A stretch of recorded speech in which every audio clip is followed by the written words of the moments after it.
Okey, sejak 2-3 hari ini kami di Astro Awani dan juga di Malaysia ini kita digemparkan. Ini bukan perkara baru lah ya, tapi akhir-akhir ini semakin banyak beritanya tentang Makau scam ini yang akan disediakan laporannya bagaimana kali ini melibatkan golongan-golongan selebriti juga turut terpalit dan juga ditarik memasuki Makau scam. Dan Makau scam ini kalau anda biasa dengar ada orang yang menghubungi mereka, anda sendiri mungkin yang menghubungi anda dan mengatakan bahawa anda ada tunggakan bayaran dan sebagainya, dan juga ada beberapa individu yang terlibat dalam satu proses tersebut dan anda perlu hubungi dan sebagainya. Pada akhirnya mereka ini berjaya mengambil duit ataupun wang anda dalam akaun anda dan sebagainya. Ini sudah berlaku banyak kali dan juga saya nak bersama dengan rakan wartawan pada masa ini Fauzi yang mengikuti perkara ini. 2-3 hari lepas Fauzi ada pergi ke sidang media polis ada interview eksklusif. Interview eksklusif untuk membawakan tentang Makau scam ini. Fauzi ini bukan sahaja membuat liputan, pernah juga menerima panggilan tersebut kan. Kita cerita dulu menerima panggilan tu. Alright, pasal panggilan bentuk macam mana scam ni berlaku. Pada mulanya dia akan membuat panggilan. Contohnya saya ada saman polis 5,000 contohnya. Dan pihak yang tersebut menyamar sebagai polis menyatakan okey, ini awak ada saman, awak kena bayar sekarang juga. Kalau tak, awak kena tindakan mahkamah. Contoh, dan kalau saya cakap saya tak ada saman apa-apa, saya tak pernah buat salah, even saya tak ada lesen memandu pun, dia cakap kalau tak percaya tak apa, nanti saya akan refer kepada pihak mahkamah ataupun pihak berkuasa lain untuk telefon balik. Dan ada pihak mahkamah juga dan seterusnya, ataupun selang 2-3 hari pihak mahkamah akan telefon balik menyatakan yang kita memang sebetulnya ada saman tersebut. Sangat sistematik lah. Ya, sangat sistematik. Dan itu sebenarnya adalah satu kumpulan di mana yang mereka rancang untuk dapatkan bayaran-bayaran tanpa mengira nilai contoh jumlah nilai itu sendiri. Itu sikit pun dia tak guna. Betul kan. Itu contoh apa itu maksud Makau scam sebenarnya, Najib. Sebab saya alhamdulillah tak pernah menerima panggilan tersebut, tetapi saya banyak membaca dan juga banyak mengetahui lah tentang perkara ini. Jadi kalau ada orang call itu sanksi, sebab kita tahu apa je yang kita hutang kan, biasanya kita tahu. Nah, jadinya kalau orang fokus kali ini pihak berkuasa bukan sahaja menangkap ataupun menahan mereka yang terlibat. Kali ini kita lihat kes ini berbeza kerana ia melibatkan selebriti. Selebriti kan, kita melihat ada banyak kereta ditahan dan sebagainya. Ini hangat sekali diperkatakan. Kenapa golongan ini terlibat? Bagaimana mereka terlibat sebenarnya? Okey, berdasarkan perkongsian pihak berkuasa kepada saya dalam sesi temu ramah hari itu, mereka pihak-pihak yang baru ditangkap SPRN 10 ini sebenarnya bukan terlibat secara direct dalam jenayah ini. Bermaksud bukan mereka melakukan penipuan tersebut, cuma mereka terlibat dalam penerimaan dana daripada pihak tapi lain. Mereka tak tahu itu adalah mereka tidak tahu.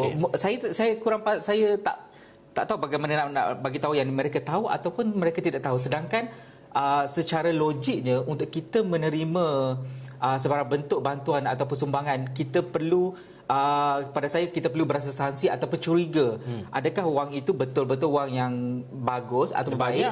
Betul. Sebab dia bagi dalam bentuk cash, bukan dalam bentuk pinjaman. Seperti kalau kita buat pinjaman loan dengan bank, dia akan melalui bank, prosesnya begitu. Transaksinya ada. Ya, transaksinya ada, buktinya ada. Tapi yang sekarang ni, yang berlaku sekarang ni, mereka yang membuat perniagaan menerima dana daripada seseorang secara cash. Kalau Najib sendiri ingin buat bisnes, contoh bisnes apa yang Najib ni minat, apa-apa saja, air ke kan. Dan ada saya macam okey, Najib, saya tahu Najib nak buat bisnes, cuma Najib kekurangan modal. Dan saya ada modal tu, saya bagi contoh 1 juta cash. Adakah Najib tidak berasa apa-apa dari di sebalik wang juga tersebut? Kan? So, mana ruang wang didapati. Betul. Dan hasil siasatan pihak berkuasa juga mendapati sekarang ini trendnya adalah terarah kepada mereka yang menjadi mangsa adalah mereka yang bersara, mereka yang berusia, yang orang kata orang pencen lah. Sebab alasannya adalah kebanyakan orang muda macam kita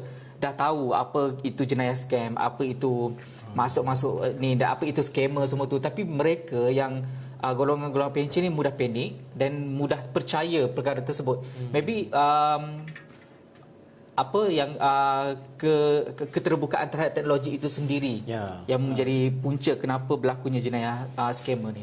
Lebih mudahlah, maknanya golongan-golongan yang berusia ini mungkin apa katanya kadar celik teknologi mereka itu sedikit kurang berbanding golongan muda. Jadi mereka ini mungkin ialah panik lah apabila menerima panggilan sebegini dan sebagainya. Bermakna ada beberapa modus operandi yang mereka gunakan dalam Macau scam kan. Dan salah satu modus operandi yang sukar ataupun menjadi kesukaran kepada pihak berkuasa adalah kerana mangsanya adalah rakyat kita, tetapi pusatnya adalah di negara-negara luar. Contohnya di Thailand, di China, di Taiwan, semua negara-negara luar, dan di mana mangsa-mangsa yang dibuat di negara lain ada di negara kita. Contohnya kes yang berjaya ditahan pihak berkuasa baru-baru ini, mereka mendapati sekumpulan ini berpusat di sebuah banglo, tetapi mangsanya adalah di negara China. So itu menjadi kesukaran atau kerumitan pihak berkuasa untuk menahan. Sebab dari segi mangsa, okey, kita boleh tahu sebab mangsa akan datang pihak polis, akhirnya selepas rugi semua. Tapi untuk pihak berkuasa menangkap dalang utama tu menjadi kesukaran sebab mereka berada di sana. Dan itu salah satu modus operandi lah. Kadang-kadang bila saya baca perkara ini, saya terfikir macam mana sebenarnya dalang utama ini boleh apa orang kata masuk ke dalam negara kita, sistem negara kita. Mestilah ada mall ataupun ada orang tengah yang bantu mereka. Betul-betul. Dan ini yang berlaku dengan pihak yang baru-baru ditangkap hari itu. Mereka menyediakan, contohnya apa yang saya faham hasil daripada temu bual hari itu, pihak yang memberi sumbangan ini mereka bukan secara direct ada satu kumpulan yang melakukan scam ini, tetapi mereka menyediakan tempat, menyediakan kemudahan komputer, teknologi semua tu. So pihak yang dalang itu yang bayar kepada orang kedua ini, itu yang berlaku kepada mereka lah. Kalau dan satu lagi, kalau Najib yang apa yang saya tahu, kes yang berlaku selama ini yang menjadi punca kenapa orang itu terlibat dalam ini adalah selalunya apa yang dikongsikan, mereka yang ditipu. Contohnya kawan saya tengah mencari kerja dan dapat kerja daripada internet, dan tawaran tu macam okey, ni kerja bagus semua. Dan dia pergi, bila dia pergi dan orang itu tidak dibenarkan keluar ke mana-mana, hanya duduk dalam rumah itu saja.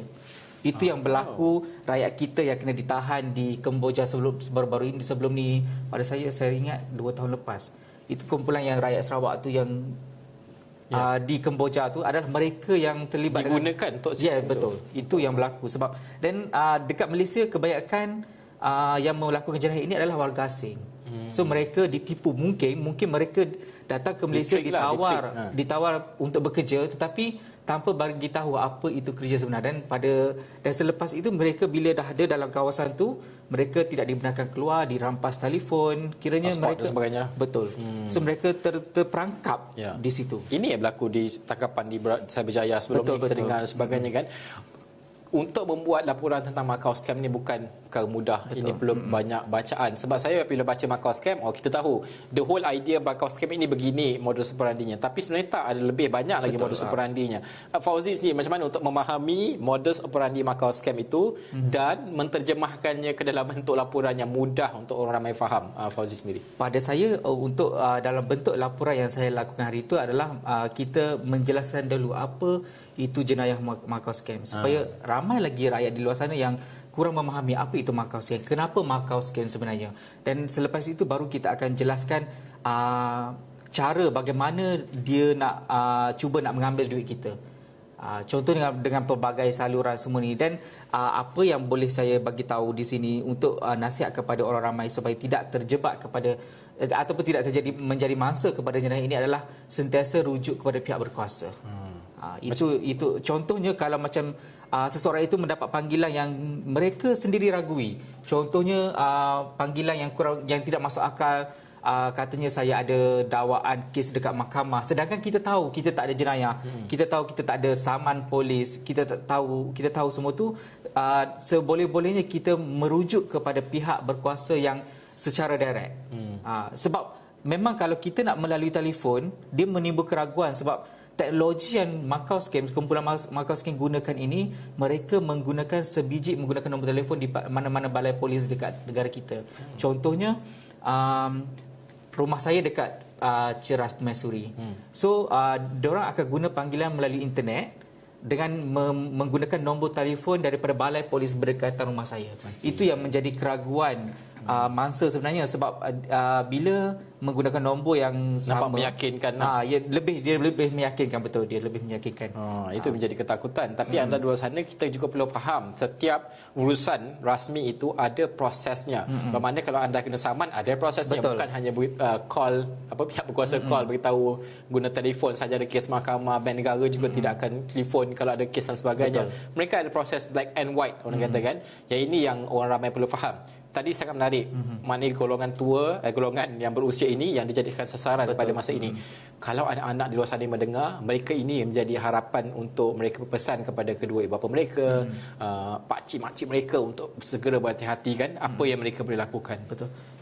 Mereka apa yang boleh melakukan, satu nasihat daripada pihak polis adalah apabila mendapat panggilan yang mereka kurang pasti, terus refer kepada mana-mana balai polis ataupun pihak berkuasa dan bertanyakan adakah betul saya menerima ada kesalahan sedemikian. Contohnya tunggakan bayaran di pihak bank negara. Terus ke bank negara sendiri ataupun telefon secara direct sendiri dengan bank negara. Dan yang kedua adalah sebarang bentuk bayaran semua tu pihak pada saya apa yang diceritakan oleh saya sebelum ini, mereka tidak melakukan secara dalam talian. Yang seperti Najib cakap tadi, mereka ada hitam putihnya. Betul. Mereka akan perlu datang bersemuka. Cuma mereka pendekatan yang polis guna adalah jika ada kesalahan apa-apa kesalahan, mereka akan call untuk set temu janji. Itu secara bukan betul bukan terus selesaikan melalui telefon kan.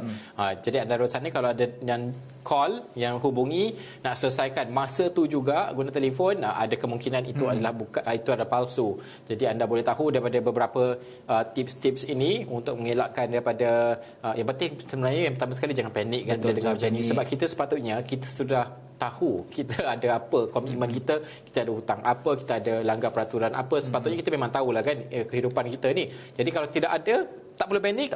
Terima saja panggilan tu, tapi kalau tu cakap je tak ada dan matikan panggilan dan sebagainya. Ini lebih selamat dan sebagainya. Cuma inilah bila sasarannya kepada orang yang berusia dan sebagainya, ini kita selaku golongan muda, anak-anak dan sebagainya yang perlu membantu kedua ibu bapa kita kan.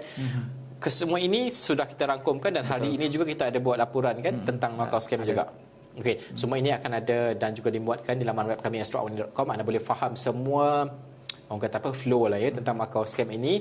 Hari ini juga ada berita daripada negeri Johor, Ketua Menteri Johor sendiri Ketua Polis Johor yang mengatakan bahawa kemungkinan ada juga pegawai polis yang terlibat. Ini yang mengejutkan, tapi ini masih lagi dalam siasatan pihak berkuasa dan kita nantikan dan kita melihat bagaimana kronologi ini unfold dan akan membentuk satu jalan cerita yang kita rasa macam akhirnya kita tahu, sebab ini sangat penting. Ini penipuan cyber yang menjejaskan ramai penduduk Malaysia. Baik, sekian saja cerita untuk jam ini. Saya Najib Arif dan juga rakan tugas Fauzi. Ini anda boleh saksikan di laman web kami astroawani.com dan juga sudah pasti Buletin Awani akan datang. Kami bawakan tentang Makau Scam. Sekian saja. Assalamualaikum warahmatullahi wabarakatuh.